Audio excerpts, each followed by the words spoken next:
Ladies and gentlemen, welcome back to Not Your Day Job. I have a special guest today, the rapper, musician, ARES. Welcome to the show. Thank you, brother. Thank you for having me. Absolutely. I appreciate you coming through. Mm-hmm. I met you at Record Store Day for Little Brother, along with some other people from different places. So I owe you an apology for that too. Why? I did. We can say it now? Yeah. Okay, bet. So we are in the record store, and this is about to be hilarious. We're in the record store, and we were sitting there having a good time, having a good conversation. I don't know what I had going on with my diet, my brother, but one of them silent killers came out. You know what I'm saying? And it was bad. You know, I'm about to be 30 years old. My bowels are different. You know? Yeah. So I let one out, and I was like, oh my God, but I couldn't move because we was, we was in the middle of a serious conversation. I couldn't do that. But shortly after that, brother got up out of there, and I think I was Yo. I wasn't even paying attention. True story. There's so many people in that record store, I wouldn't know who. I would just be like, you know what? Let the air conditioner take care of it. Hey, we didn't even have to tell that. We didn't, you know what I'm saying? We could have blamed it on anybody in that store. I'm telling it. So that made somebody there just there, man. I'm telling it. That's crazy. But that was ridiculous, brother. You deserve better, bro. I'm sorry. You know, I just had to leave. Not because of that. I was just leaving because I had to leave. That's good. That wasn't. That's good to know. That's good. You still, I know everybody. An apology for that one. Look, when I left, people were still there. So clearly everybody, you know what I'm saying? Yeah. We just, I was like, ooh. It's one of them. This is what happens when you eat a really good diet. You know what I'm saying? Yeah, exactly. So so it's all good. It's all good. Yeah. But we're all coming from different places going to, that spot that day. So where are you from? I'm from Rocky Mount, North Carolina, the 2-5. Okay. Yes, sir. Or part of the 2-5. All right. And how does that influence your music today coming from Rocky Mount? That's a great question. On my project, I try to include that, which I had two of like the people that are solely responsible, not solely, but a huge part of why I even make music is on that project. And it was just, the environment, of course, the Southern hospitality, all that good stuff, food, Hush Puppies and Barbecue. Shout out to Gardeners. But I had my brother and my one of my older cousins on my project. My older cousin opens it up. He actually was in a rap group back in the early 2000s. So around like the Locks and all of them, G Unit, Yeah, absolutely. That's kind of their influence. And then, I knew that they had made music. I never thought like I would actually rap. But the older I got, the more I fell in love with it. I ended up doing it. And my pops had a band too. I didn't know. My pops was born and raised from Rocky Mount, North Carolina. So he was a Prince fan. So around like early 80s, my pops was playing drums in the band. So yeah. Now you just said that it didn't seem like it was your plan to rap. No. I was like, what was that crossover like? Yeah. I would say in middle school, I began to fall in love with poetry. The first rap song that I fell in love with was The People by Common. And that's when I started like looking at it a little bit different. But my brother would make me sit down and listen to music. Like I had a Graduation, Dinner of the Mind by Ludacris, Curtis by 50 Cent. You name it. I had them. Not Kingdom Come, but American Gangster by Jay-Z. I had those on burnt CDs when I was a kid around that age. And my brother would make me sit down like 300 bars by the game. It's a diss record of 50 Cent. My brother made me sit down and listen to it. It's a 15-minute diss record. And I'm like, I forget that diss record. Yeah, I'm like crazy. 9 years old listening to that 15 minutes straight. So that's crazy. Around the time I had an MP3 player, that's what I'm listening to on road trips to Virginia, to visit family or whatever. So those things like that, that's what kicked it into gear. And then in middle school, I got introduced to poetry and writing it. Okay. Yeah. So when that became a thing, I was like, oh, okay, I like this form of literature. Was it hard to convert like the poetry over to music? Because I feel like those things can kind of go hand in hand. Yeah. But I feel like there's some people that are probably poets that would never be that great on a track. Facts. Right? Yes. But I feel like there's many rappers that can also do poetry. Right. So a couple things. Like for me, I was in a band from the 6th grade to the 12th grade. I was in my blood. My father had already been in a band. We both played drums, and I didn't know this until I had already started. I was years into it. So that gave me that rhythm that comes with the poetry. You know what I'm saying? Rap is rhythm and poetry. So yeah, sorry. I didn't realize that poetry and them connected until maybe I got to college. Okay. I didn't know. I liked to do both. But, you know, in high school, you had Wale out and stuff like that. So Wale, Dice Pineapple was like the beginning of it. You know what I'm saying? Mm-hmm. I remember like around that time, that's introducing you to like the power of like poetry, spoken word, how women react to it, you know? How beneficial it is to just be an interesting guy. So it's like an aesthetic. But I didn't know that the two really intertwine and that poetry could, you know, push me further with my pen until college. Absolutely. Mm-hmm. Now, when I listen to your music, I think 90s, I think the golden era of hip hop. Yeah. That's what I think. And that's not necessarily the popular sound today. So do you see that as a positive to help you stand out? And how important is it for you as an artist to stay true to the art that you want to make? Right. That's a great question. It's funny that I have that vibe, like the 90s aesthetic. It wasn't intentional with my first project. I wanted to give an ode to hip hop as my first body of work. Like normally people talk about where they from. I did a little bit, but if you notice, like I was just focused on proving that I'm doing this for hip hop. You know, a lot of people are in it for what the genre could do for them and not vice versa. So I wanted to come out with like presenting that I'm a student in the game, which is another title of a mixtape I did before doing that project. So that's where it came from. Also heavily influenced and listening to Tribe at the time of when I got the idea. But I wanted to bring some very essential components back. I wanted us to be able to rap, give you bars, and you nod your head and move at the same time. You know, like not really like do a good job at writing the pen, but focus on the cadence, not to like do too much with the words. Cause a lot of us, we are sensitive about you comprehending the words. I had to let go of that. It's not about that. It's about the groove. It's about the feeling. Yeah. So that too, you know, that's where it came from. And I think that's more of a golden era type of, you know, characteristic is that feeling was attached to it, you know, like that's what James Brown is at. That's what James Brown and Future coexist. You know what I mean? Like it's about the feeling. Absolutely. Or Chief Keef too, you know, like mumble rappers. People are like, why do you, it's a feeling, you know what I'm saying? It makes them feel something. So that's where my influence was and is when it comes to presenting that type of art. It's like I could do it all. Yeah. You know, I try not to do too much boom bap, but it definitely is the, you know, the circumference, the foundation of that body of work. Gotcha. And me. Yeah, absolutely. Yeah. And you start to talk about influences. And I know a lot of people like to ask, what are your influences with music? Right. I want to ask, are there any influences outside of music? Ooh, wow. Film. I love film. I like animation a lot. Not anime, but animation. Like as a whole, I just love it. So there'll be certain things where, you know, that will come from. I'm a father. You know, I have a child that loves music too. You know, she wanted to feature so bad, but maybe next go round, you know, I'm gonna do it. But outside of music, family, environment, you know, where I'm from, for sure.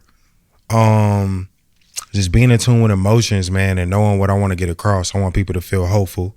So a song like Wish List is something that I hope will get people to thinking about making enough money to be able to afford a legal team to free their homies that might not have access to that, you know, that fund. Or just thinking about having like your kids in the backyard or something like that, a black card, you know, like just stuff like that, like to give some positive thoughts, you know, from the lyrics, you know, like something I might say might have you, you know, triggered into a thought of, dang, I want that too, you know. So not necessarily flexing like most rappers do, but all of us thinking of about, you know, one day I'm gonna flex, or, you know, absolutely, just being more relatable. Yeah, so that comes into play as well. Yeah, and you talked about wish list. I actually had that very question because I was listening to that and all the things you wanted to achieve, you were rapping about on that song. Is there anything that you want to achieve with music? I think out of fear, I don't have high hopes, especially with the direction it looks like music is going into. What I enjoy the most out of music and what I want out of it is for me to see tangible growth. You know what I'm saying? As an artist, and for me to evolve and for me to, bring joy to someone, you know what I'm saying? Or evoke that feeling of hope, whatever it is that I'm seeking to do with what I'm writing.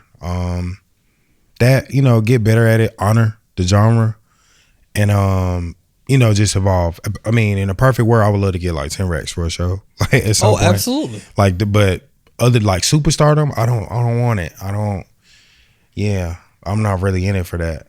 Okay. I would like to be around. I might be able to I've considered managing artists too, and maybe not, but not right now. I think right now I'm just kind of seeing where it goes because it's doing pretty good. Yeah, and I've seen other people take that route. I mean, if you're familiar with the, hometown group Little Brother, right? You got rapper Big Pooh, forgetting his real name, but he had managed, I believe, Loot at one point, right? So people have different routes to go into music. I feel like some people just say, if I can never make it to be like a superstar, it's superstar or nothing. But I think there's other ways you can get back to the game like you're talking about. And the thing about it is what people, we mentioned Little Brother, like people don't recognize how all three of them,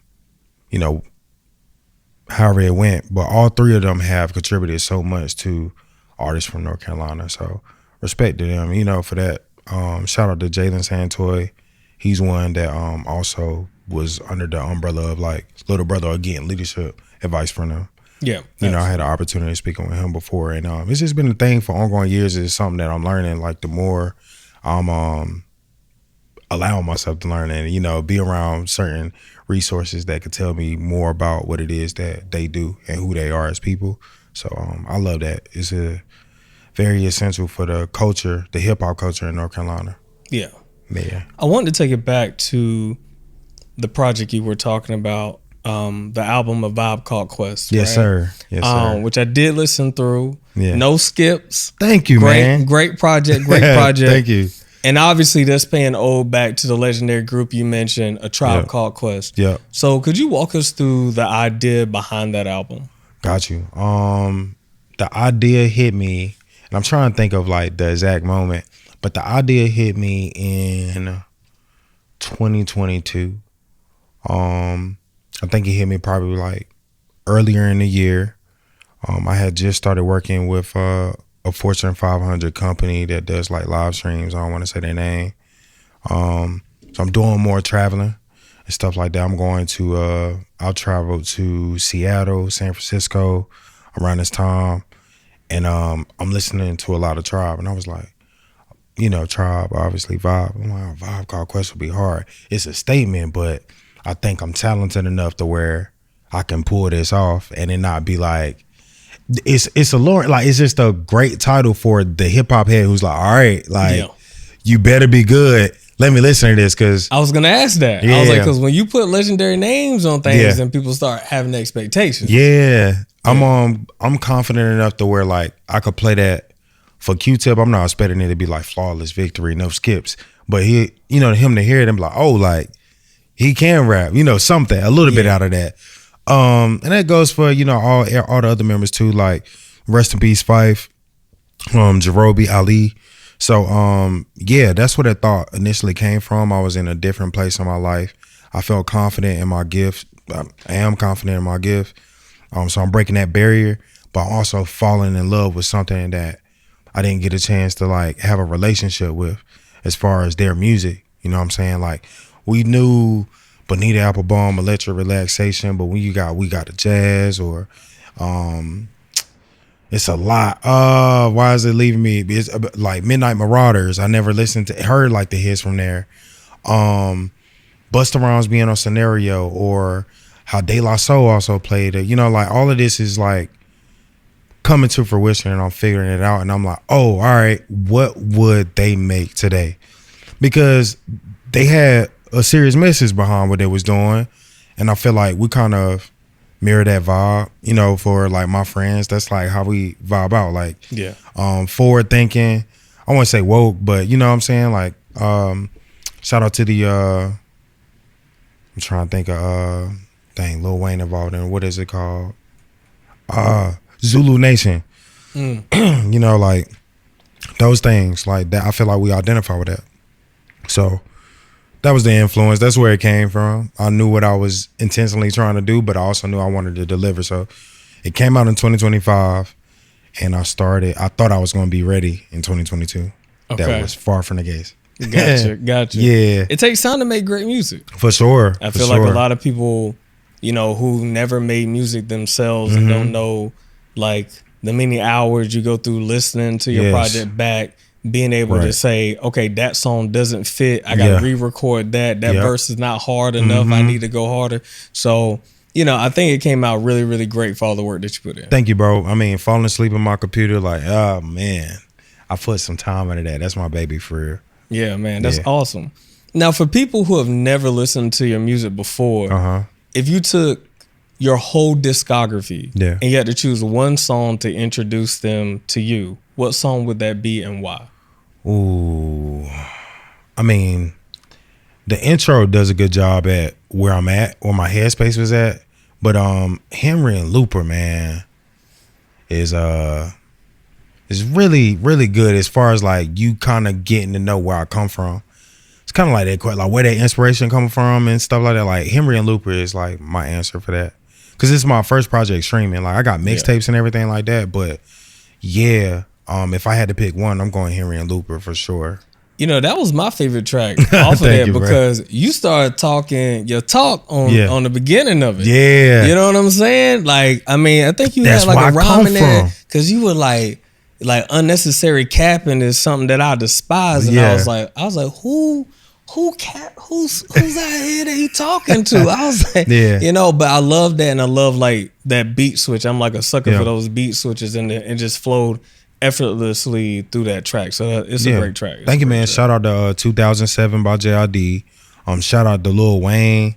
Shout out to Cole. Shout out to but JID probably was more inspiring for that, or at least bringing that back and making it prevalent with the beat switches. Kendrick too. Duckworth. Oh, absolutely. Yeah, there you go. 2007 and Duckworth is where Henry and Looper. That's.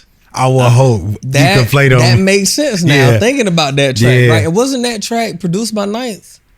Duckworth? Yeah. Absolutely. Yeah. Absolutely. Yeah. One of my favorite producers. It's kind of like, that's how I feel. That's what I feel like the epitome of Carolina hip hop is. Yeah. Like a vibe check. You know what I'm saying? With Josh. Those are records that feel like North Carolina. Kenan and Kel as well. I can't, you know, forget Kenan and Kel. Kenan and Kel, that was a great record. That was a great record. I love that. So putting it together, I think that answers my inspiration for sure on that record. That's where I come from. Like even the beginning had nothing to do with the story, but it's like, this is what I was raised on. You know what I'm saying? Absolutely. This is my Frosted Flakes, making sure they don't get soggy. I gotta eat them fast. You know what I mean? Yeah. And you talk about North Carolina hip hop, and obviously J. Cole just dropped. Right. There's a lot of opinions and things going around. Yeah. I'm not an artist, so you have a different perspective. What do you define as a successful project?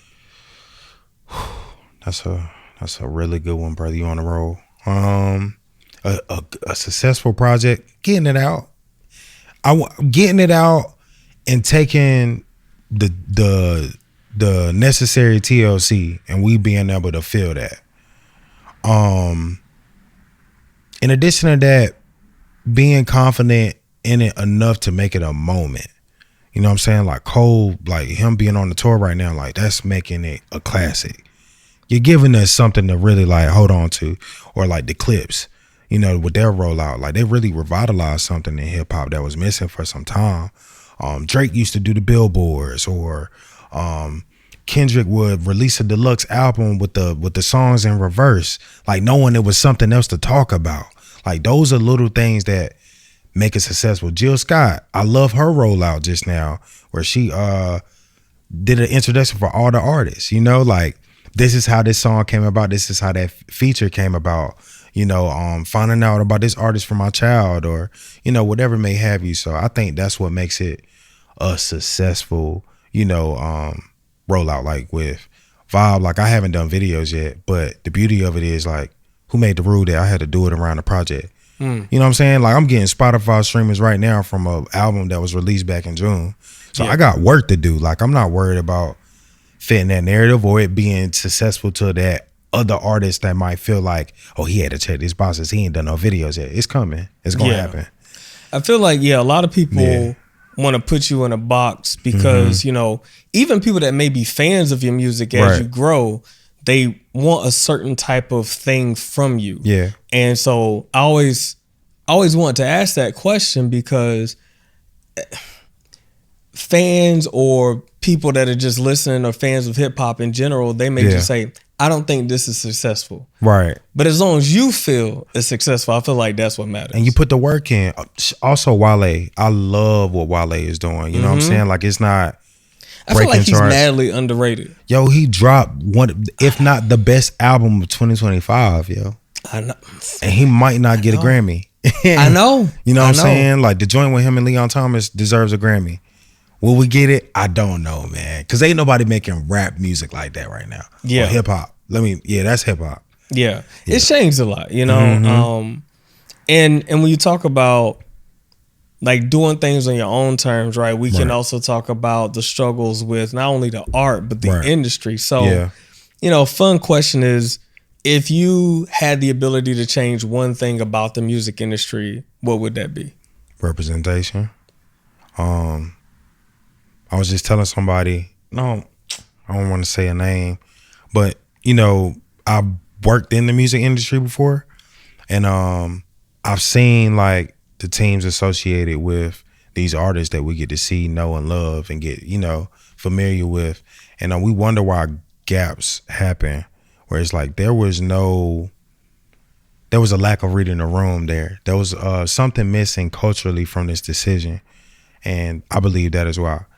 Because not only are those that work for that artist and create the machine of the artist, but those that approve the machine and what they're doing more than likely don't come from hip hop culture. They learned hip hop culture.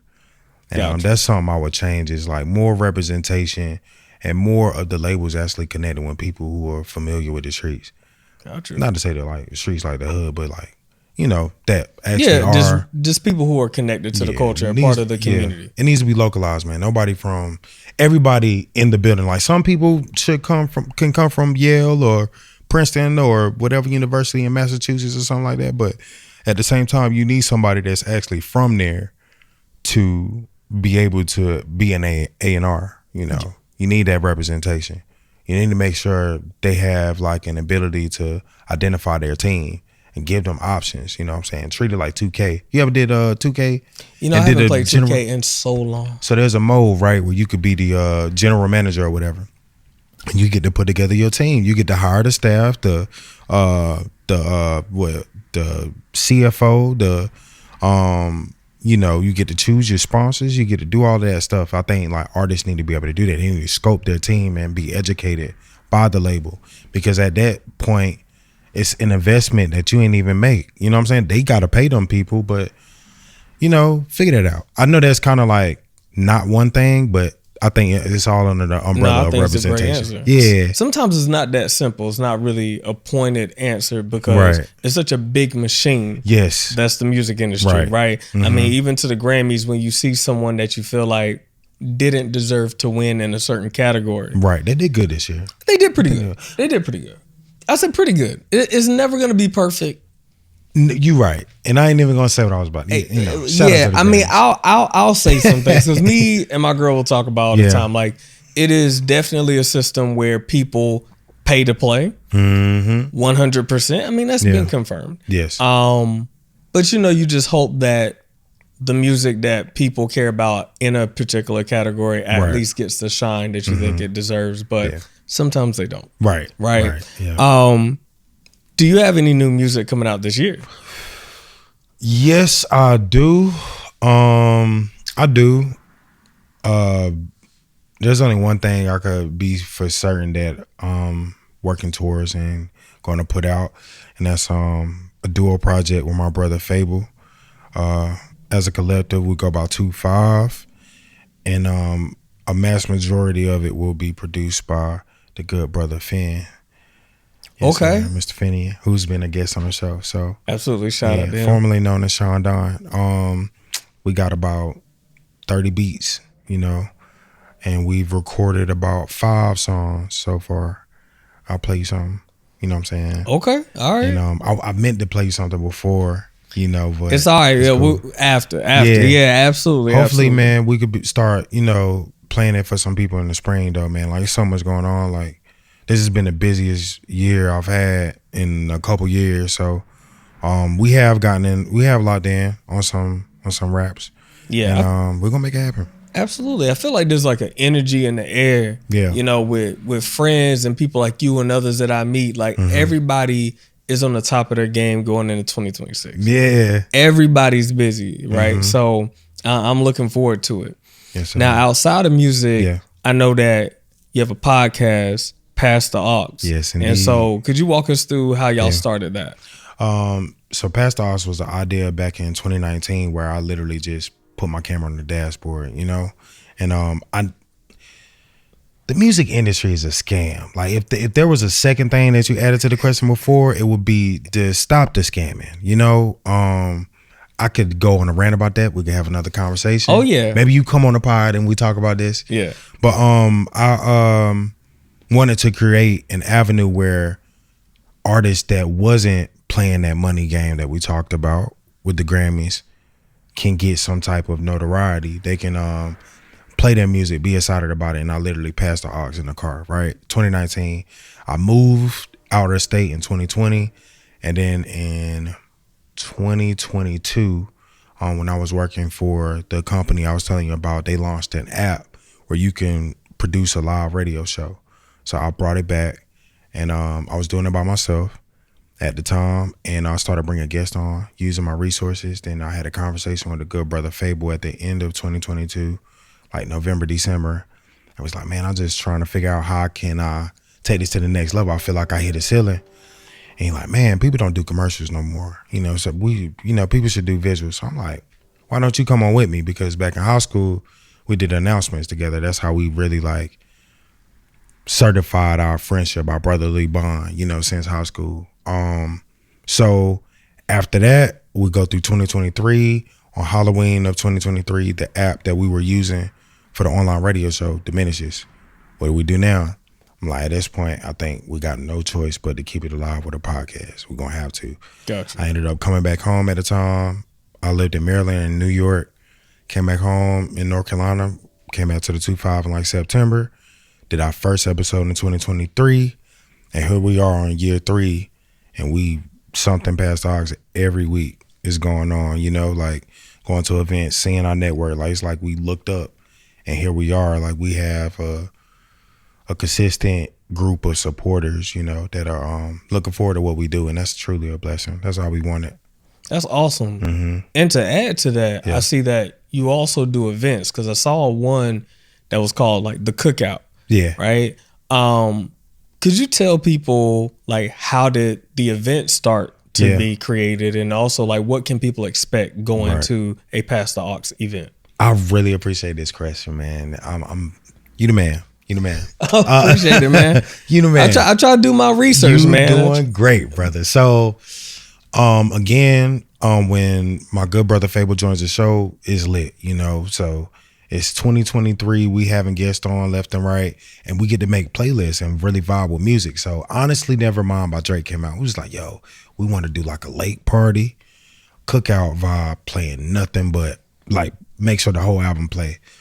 And the chat was with it. And then I didn't say nothing. I left it alone. Then maybe in June, maybe early June, 2023, the chat asked us during one of the shows, it was like, hey, what happened to the cookout? What I thought. So I got on the phone, figured it out, planned it out. That was our first cookout. I knew I wanted to do something where we gave back to the community. Because I believe a lot of these people eat. And let me not say these people, but I like to keep the community in mind when we are having an event where money is involved, just because like the community is coming to us. Let's make sure we're giving back, and not just us that's organizing it, but those who paid money to come.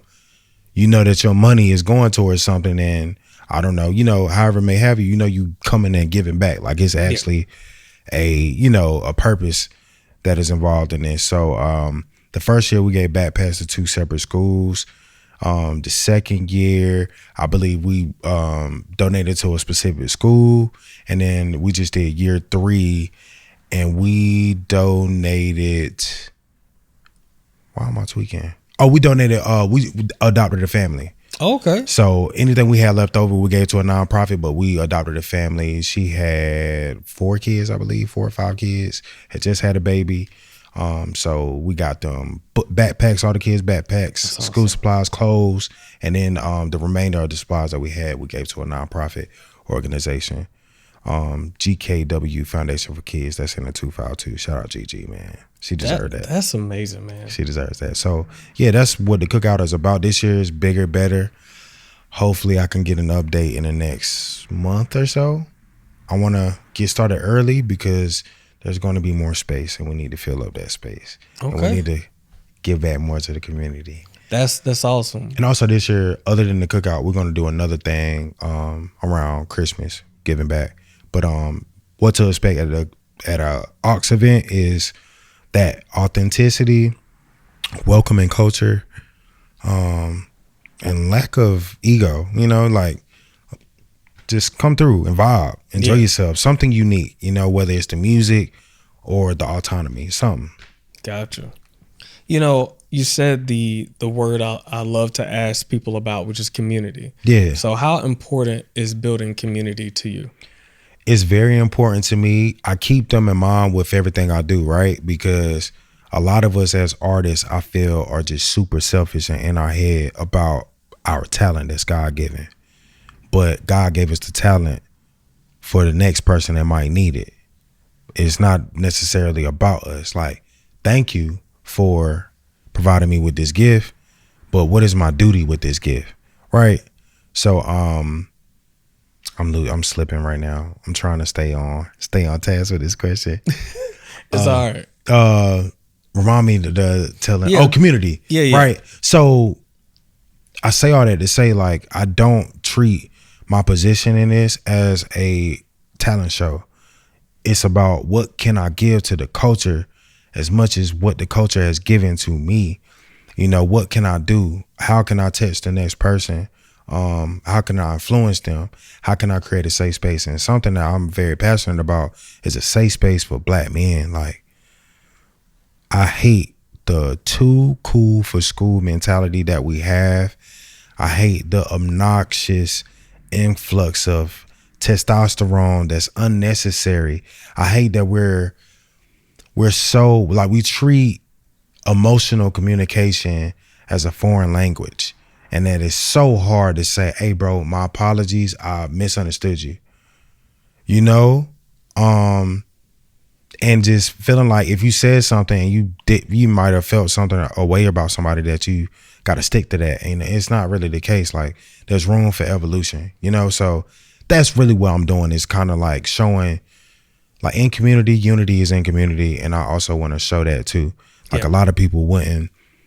A lot of people in my shoes wouldn't be, showcasing the patience to lead a team and also helped everybody on their path too, and that's not something I flex with, but I know that's what community is. Like, I really touch and, impact lives on a weekly basis, with what it is that I do.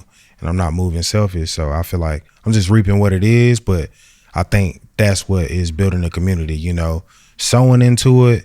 Somebody calling me, asking me to come to an event or something like that, pulling up, showing up, not just looking to be the talent also all the time. When I go to a space, allow me to be a fan, allow me to be a consumer. You see me just listen to somebody for over an hour and not say much.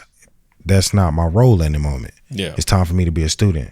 Let me be a part of this community. Yeah. You know, so that's what it means to me, man. It's very important. I think COVID and other things that we've indulged with, trauma, have pride, have kind of stirred us away from that. And I just hope people kind of see it for what it is and see the power in it, especially as, you know, us. Yeah, absolutely. And I love what you said about just as men and like how we interact with one another. And I think sometimes people look at maturity and growth almost as a weakness. Like the apology. The apology, right? And it's like being true to yourself is more important than trying to put on for people and trying to fake, right? Exactly. Because eventually you get exposed. Yep. I'd rather you be exactly who you are and we can take that than you to play like you somebody else and then get exposed. Exactly. So exactly. I completely agree. Yeah. And going back to just creating art, I think for anybody who hasn't been an artist in any type of form, music or traditional art, it can be hard to stay motivated. So what keeps you motivated with making music? Nostalgia.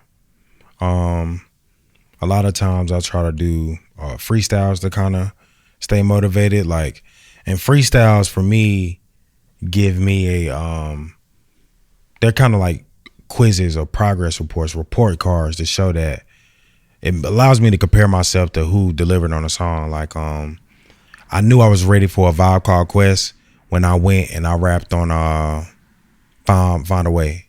You know what I'm saying? And it was clean. It was one of the best freestyles I've ever, like, my pen is ready. I'm there.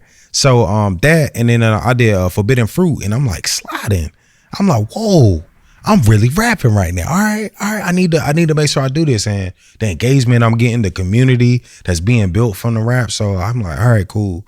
That keeps me motivated.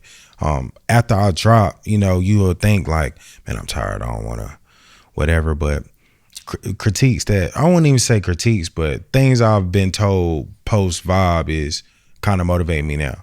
I can tell that the opportunity, I don't feel like I need to prove that I can rap anymore. Now I want to prove myself as an artist, that I have versatility. So I released an EP later last year called Also for the Record. That's the title, literally, Also for the Record. Okay. And it got 3 tracks up there.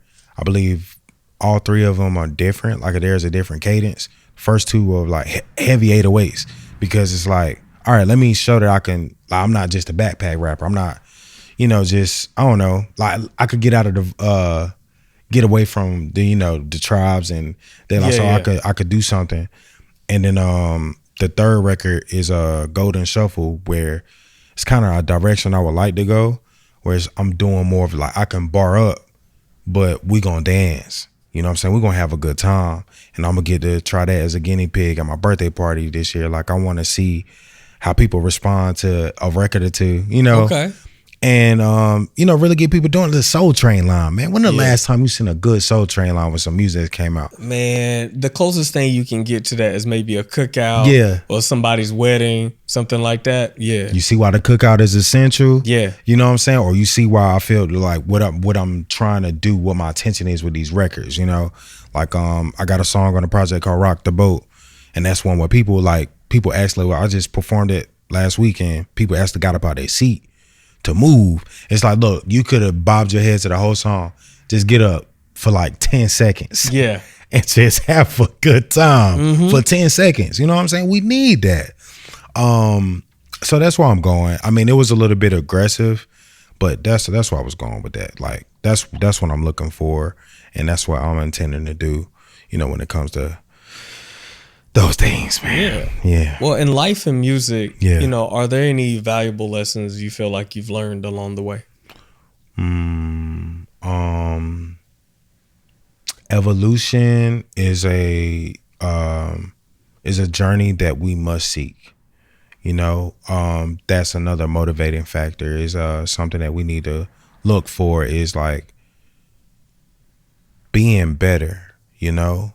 I think we all feel like we are already equipped with what it is, but we still got work to do. Like, if you're an artist, you have a duty and a responsibility to evolve in this world of AI that can make you seem like you're something on the surface, you know, that you're not. So I've learned that. I've learned, man, networking requires extreme emotional maturity, you know. In the past year and a half, I've kind of come to grips with the bigger picture is important than how I feel and my ego.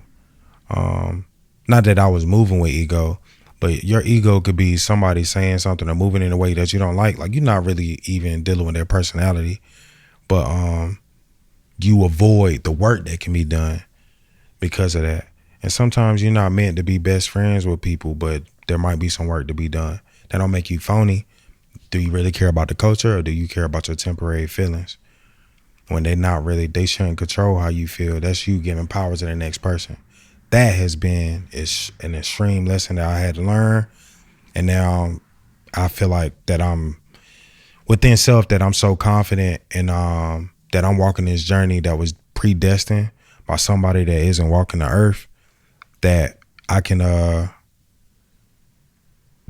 move forward and be as powerful as I need to be, regardless of getting disappointed by a reaction or a critique, or someone not embracing me as much, or somebody not deeming me as worthy. It don't matter if you see me as worthy, you know. So that's one of my bigger lessons, not letting my pride and ego and lack of emotional awareness or emotional security hinder me from being in uncomfortable situations to grow, meeting people, looking them in the eye when I say I am ARES and I rap.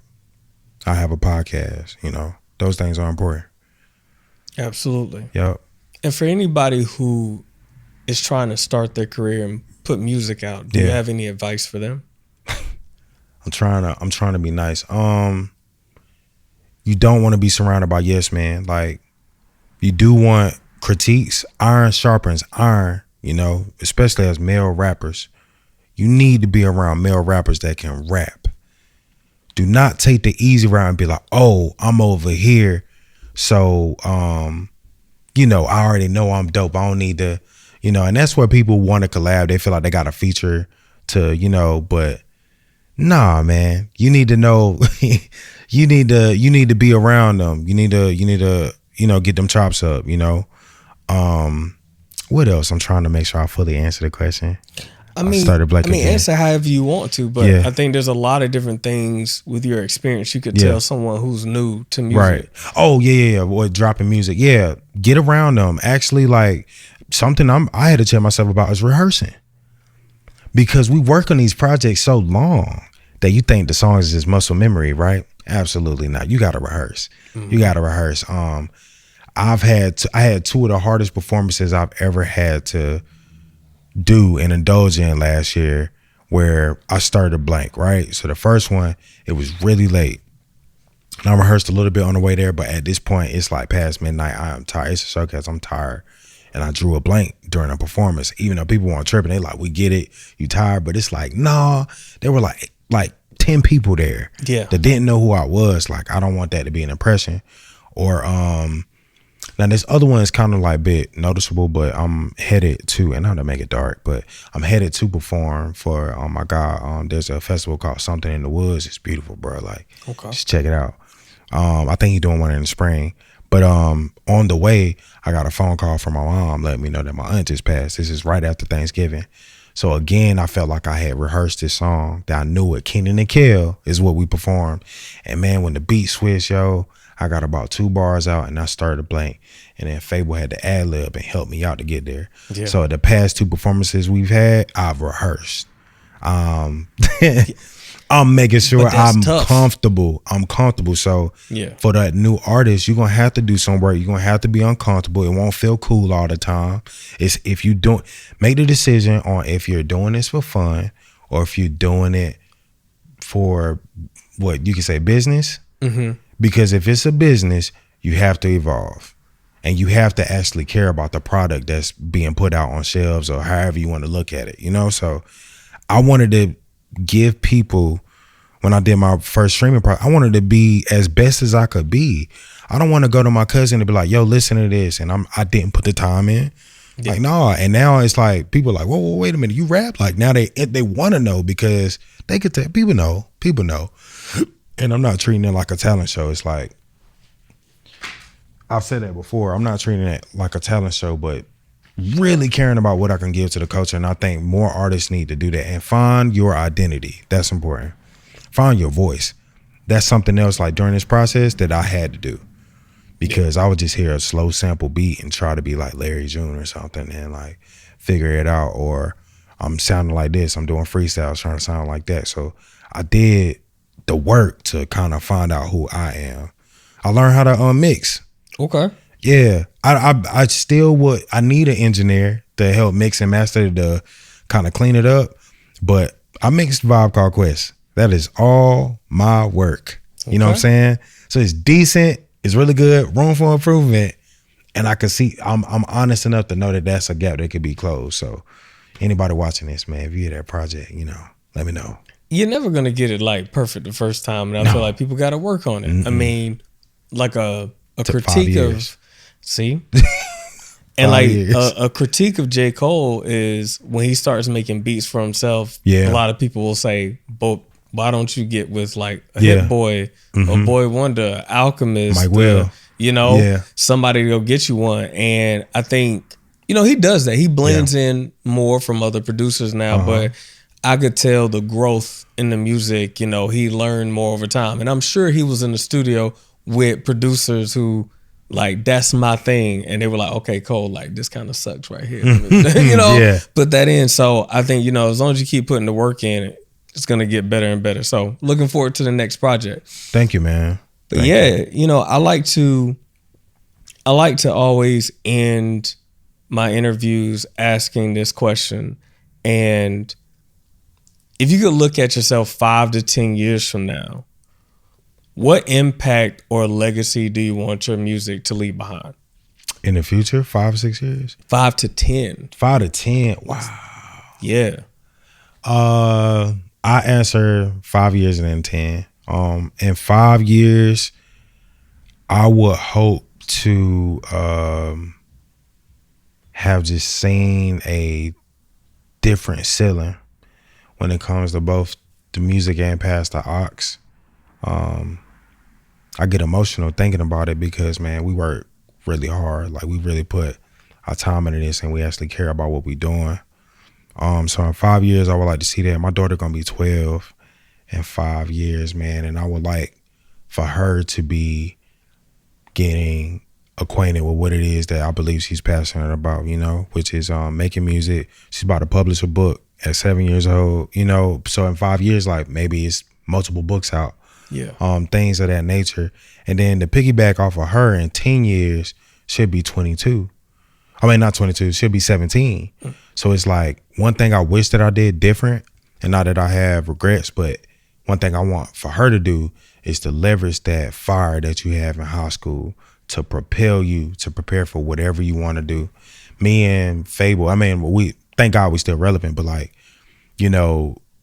we had to work to kind of build that relevance. We've been in Raleigh for a couple of years now, and it's different. It's a new audience compared to if we had catapulted fresh out of high school, we would have had a community out of base, and then we just lived our lives, lost a little bit of steam from the community, and now some people are, tapped into what we're doing, but it's a lot of people that might feel abandoned, like, I ain't heard from y'all. Like, so in 10 years, I would like to see her doing it different, having that plan and propelling. Like, I don't want to force her to, rap or act or whatever she gonna do, but I just hope she's doing damn good at it in 10 years, and she will be, and that's what I want to live to see. I'll be approaching 40, so I just want to be seeing the road to where I can put on cruise control and just enjoy doing what I want to do and living my life, and officially breaking that generational curse. Officially breaking that, like something I know my father wanted to be, that he wanted me to be, something that my mom is going to see. I want my mom to see that. I want my mother to be here in 10 years, you know what I mean? So that's where I'm at with it, man. I also want to see my brothers thrive.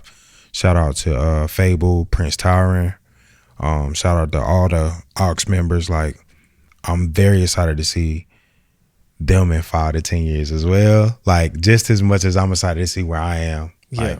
Like, I would like a Ferris wheel to be at the ARES cookout in 5 years. Okay. Yeah. Okay. Yeah. By then, get like a mini Dreamville. Yeah. 5 years from here, we'll be on year 9. So maybe about year 10, we should be having, and that's what it is, like a family reunion on steroids. You know what I'm saying? Like, I want to figure out how to mesh like the culture of a county fair or something, but the cookout. Like, I want to see how big can we get this cookout. Absolutely. To be with still maintaining the integrity of what a cookout is to us. Soul Train line. Must. It's a must. It's a must. Maybe we'll break the record for the biggest Soul Train line we've ever seen. That would be crazy. That would be something, right? Yeah, yeah. So that's what I want to see, man. Like, I got positive intentions, bro. All the hell we go through, I want people to be able to look at me as an escape from that. And that, I think that sums up, like, that's a great place to end that if we end it right there. And I'm sorry again for doing that nasty ass fart at the record store, man. That was terrible. We right, don't Tyra? I'm sorry, bro. Recall, don't I'm remember, sorry, man. But I want your bars to make the face that, you know, when you smell. But I do want to say before we leave, it's like I think that answer, man, is so good because most of your answer was focused on how you see, you know, your friends, your family, you know, your daughter. Then you ended it with you. It's very much like I want to see everybody around me do good. Yeah. And if they can do good, I know I'm gonna do good. Because it's a part of the mission, man. My mission is not self-inflicted. It starts with me, so I'll make sure I wake up in the morning, go to the gym, take care of my health, and that I'm taking time for myself so I don't overstress, because the life expectancy of a black man is very low. Oh, absolutely. So I want to live to see my blessings, you know? So I'm keeping that in mind as well, but it's all full circle. Absolutely. Well, thank you for coming to the show. Thank you for having me, appreciate it. For sure. And again, we're going to forget all that stuff that happened. Yeah, I'm sorry, y'all. If you see me, bro, I will I'm getting it together. I promise you, I'm getting it together. Hold tight. Don't gas me up. All right. That's crazy. Anyway, all right, we're going to see y'all next time. Peace.